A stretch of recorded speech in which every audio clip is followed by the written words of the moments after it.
Jasmine, miss ka.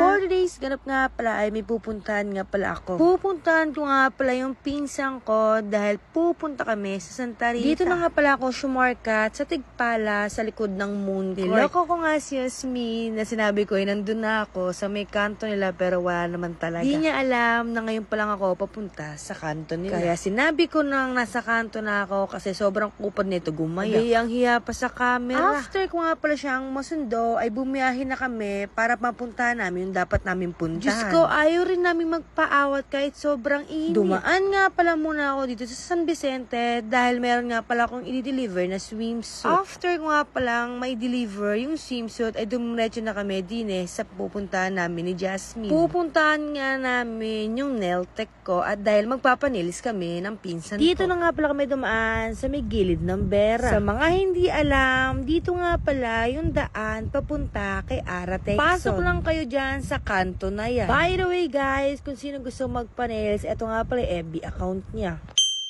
I-PM nyo lang siya kung gusto nyo magpa-appointment sa kanya. After nyong mabaybay yung daan na yan, ay kumaliwa lang kayo. Eto na nga pala, yung Tulay Gugo. After namin malagpasan yung Tulay Gugo na yan, ay nagpark na ako dito sa may gilid. Sa mga hindi nakakalam, eto nga pala yung Tulay na Gugo. Dito nga pala malapit yung bahay ni Ara Texon. Sa pagbaba na yan, ay doon kayo bababa at diretso lang kayo ng konti ay matatagpuan nyo na yung bahay ni Ara. Bumaba na nga kami ng pisang ko dahil sobrang init talaga din sa labas. Hoy, ano ginagawa mo dyan? Pagpasok mo nga sa bahay nila at eto nga pala bubungad sa'yo. By the way guys, eto nga pala yung price list niya. Pagdating namin, buti wala ng client at sinalang na nga pala agad yung pinsan ko. Eto nga pala yung studio ni Pretty Nails. Sobrang dami rin nga pala din niya ng mga certificate. Sana all. Masarap talaga sa pakiramdam kapag nabibili mo yung mga bagay at mga luho mo galing sa perang pinagpaguran mo. Sipag at tiyaga lang talaga para maging success sa buhay. At iwasan ring mainggit sa kapwa mo. Dahil alam nating lahat walang gamot sa taong inggitera.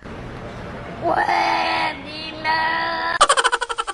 After nga nun ay tapos na nga pala yung pinsan ko, kaya ako naman yung sumalang ngayon. Diyos ko, kung hindi pa natapos yung sa pinsan ko, siguro baka nakatulog na ako din sa sopa nila. Sa oras na to, talagang inaantok na talaga ako, pero pinipigilan ko pa rin. After 100 years! Napaka-OA mo talaga, Madam Iska.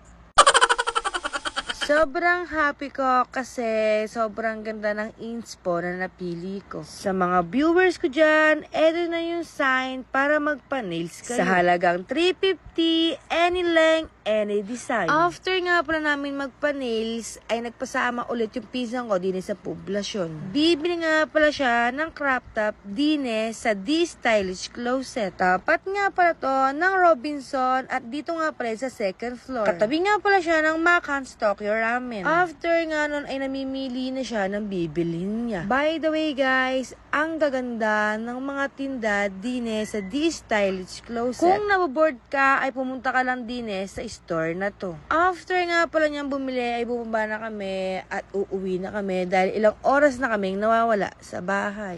Ayun lang guys, salamat sa panood at ingat kayong lahat lalo na sa pagdadrive.